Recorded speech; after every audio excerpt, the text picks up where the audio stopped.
Hi, I'm Barbara Martello. I am the Japanese acupuncture instructor and supervisor here in the clinic at AIMC Berkeley. Japanese acupuncture is another style of acupuncture.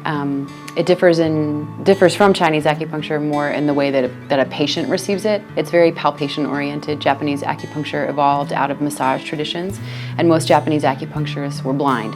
So you can't look for a point, you have to feel for the point. So it makes for a comfortable treatment where a patient feels maybe more supported if they're nervous. There's hands on them that are warm, and the needles are much more fine than Chinese needles, so the patient will perceive it as less sharp, maybe less painful, and more comfortable. Most patients in a Japanese setting will fall asleep on the table, which is really nice, especially for those who are nervous. It contains all of those things.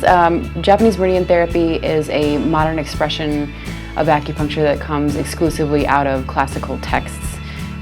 Chinese medicine has evolved in China through time and reaction to cultural changes, and that's how it works. In Japan, they received the historical texts that are the basis for Chinese acupuncture in the 5th century, and then Japan went into millennia of wanting no outside influence at all. So acupuncture evolved entirely on its own within the Japanese cultural context.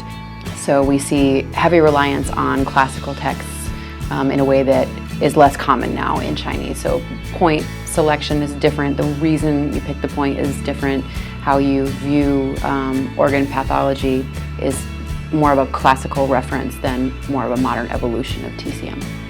I was a shiatsu therapist for years, and I was afraid of needles. Got a terrible sinus infection, and my shiatsu teacher, who was also an acupuncturist, insisted that it was the only way to help, and he said, but I do Japanese acupuncture and it's all of these things, and I said, okay. And he gave me a treatment, and I felt very little discomfort, and I felt better immediately, and I realized there was really something to this, and I always wanted to pursue medicine more officially, so I went to acupuncture school knowing that I was in a program where Japanese styles were emphasized and I could practice in a way that was comfortable for me and for the patient.